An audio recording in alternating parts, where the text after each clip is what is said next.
As we continue our conversation here, we'll be chatting with the founder of Girls in ICT Caribbean. It's expected to take place later this month. Joining us on set, as I mentioned earlier, the founder herself, Nicole Patterson, is here with us. Welcome. Thank you. Good morning. So we're very excited to find out all about ICT. What is this event, Girls in ICT, all about? Okay. So Girls in ICT Day is an initiative of the International Telecommunications Union, and it was created to celebrate and encourage girls to get involved in working in technology and working in the technology pipeline, you know, in terms of the related businesses and that kind of thing.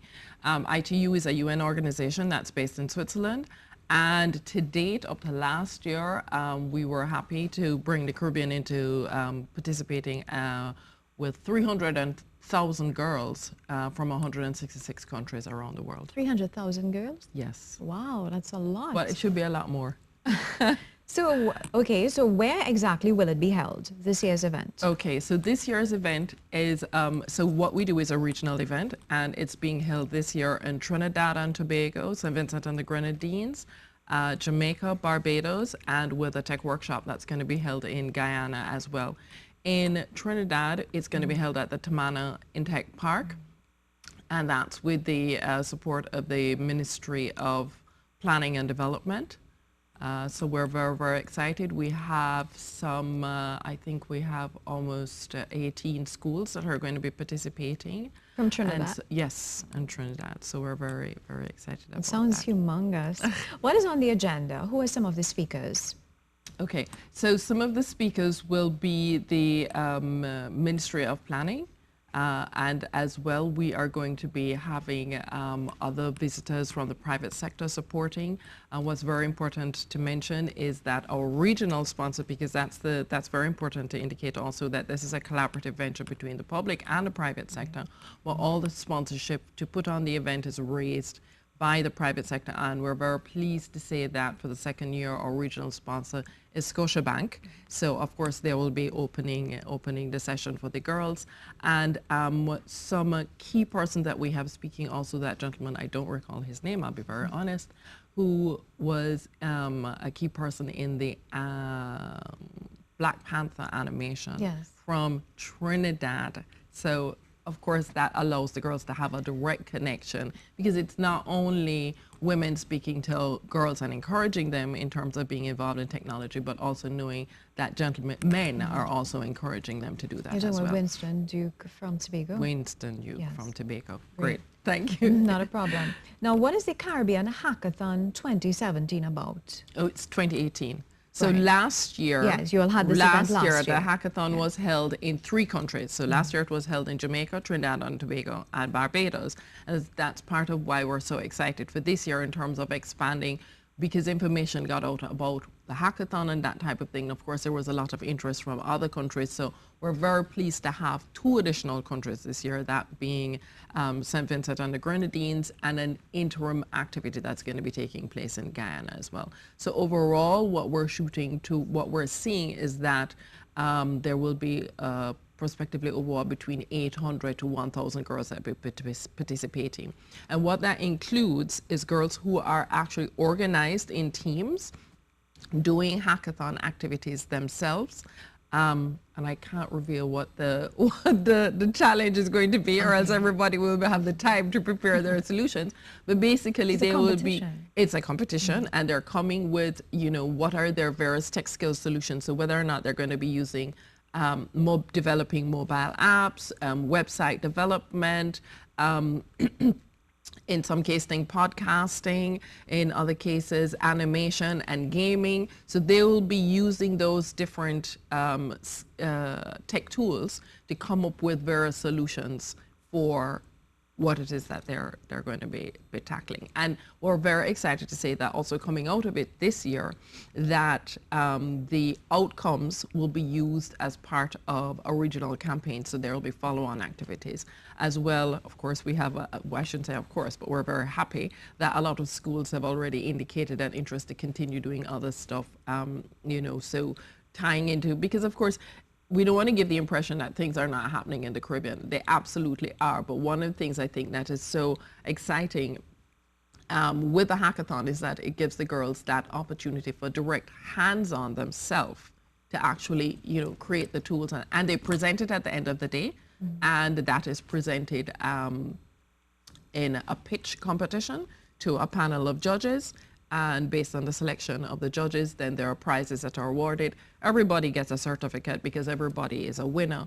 We're very pleased to say that here in Trinidad, Digicel is providing the top school prize, which will be free broadband access for a year. Wow. How long has this initiative been ongoing? This initiative in the Caribbean Hackathon. Yes. This is only the second year that we're doing it, but with the ITU, it started in 2011. 2011. And what sort of progress have you observed over these years? Well, I want to speak more specifically, if I can, a little bit in terms of the progress here in the region, coming directly out from the hackathon. So last year we had across the 3 countries about 350 girls, and some of the amazing things that have happened. I mean, there was one school, this was in Jamaica, that went away, organized their own hackathon not even 2 weeks after the hackathon was finished. So they were speaking to even lower school kids. So these were like 4th form students from Wilmer's High School, a girls' school in Kingston. And they were speaking to 4th form students. They brought in an ex-student, and she was speaking about what she was doing in, who is now a businesswoman, what she was doing. So that really gave a lot of motivation to people. Another thing is one of the prizes that was given by Jamaica National Building Society was an internship for a student to work with them over the summer. She has now gotten a permanent job. So this is exactly what we're saying, that we are using this opportunity to equip the girls in a way that they can join that pipeline of women who are working in the area of technology, whether it's directly technology itself or using tech skills in the jobs that they will be doing. That sounds amazing. What sort of schools you target? Is it secondary schools you target? They're secondary schools as well as tertiary institutions as well. So universities are also part of this initiative? Yes, absolutely. University of the West Indies, University of Trinidad and Tobago, a number of them are engaged. So you mentioned 18 schools. So these are inclusive of secondary schools and tertiary institutions as well. Exactly. Great. How do schools participate? So what the schools do, this year we added another feature, which was always innovating, which was to do webinars to help to upskill the girls before the actual hackathon event. And so those webinars this year, we're very, very excited to be provided free by Google.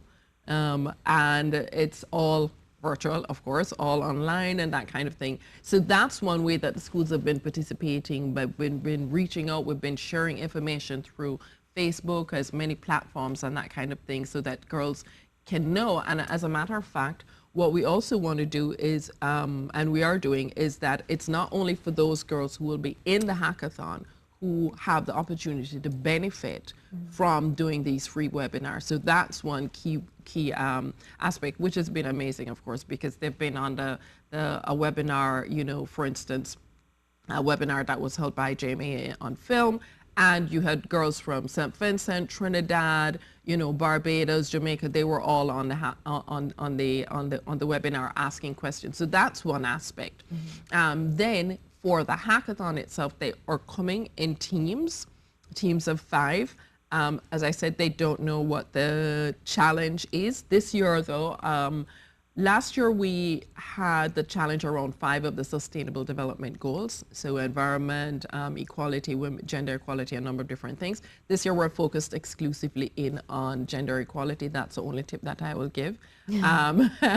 Because of course the whole idea is for them to receive the challenge and then working with mentors who are on site, but the mentors are just, if they have a hiccup or something like that, they can get a little bit of direction in terms of where they need to go. They have toolkits from the International Telecommunications Union, and as I said, with the webinars and other things that we've provided to them as well. So it's the thing that we want to do is that we want to make sure that we have both girls who are probably more adept, who are already very hands-on with using tech, and at the same time also to include other girls who may not be as a depth so that you can have that combination of the teams. As well, we also reach out to schools to send observers.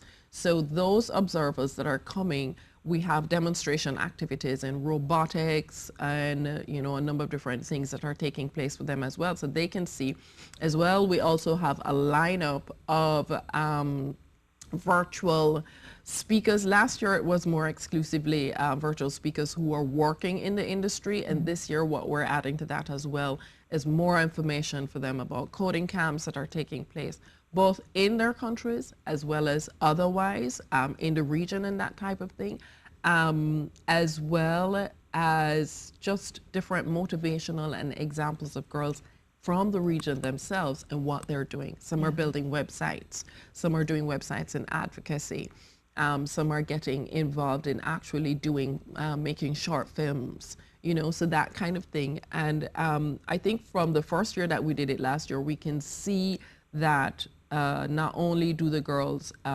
completely take hold of this, but they have complete ownership of it to move it on to what's the next possibility. So great. I understand that UTT will also be sending students to represent. Absolutely. And also I heard that it can be accessed online. It'll be streaming live. It is going to be streaming live, so we're going to be sharing that information. We're just sorting out the final edges on that information with the ITU this week. But it's going to be available online so that girls all across the Caribbean and otherwise can actually also look at it because that's the whole idea. And what we're also doing is that we're actually doing a live feed between all the different sites. So everybody can see when somebody has like a winner or a highlight, and they can basically, we're all one Caribbean. Great. So is there a number that we can reach you all for any additional information for those looking on?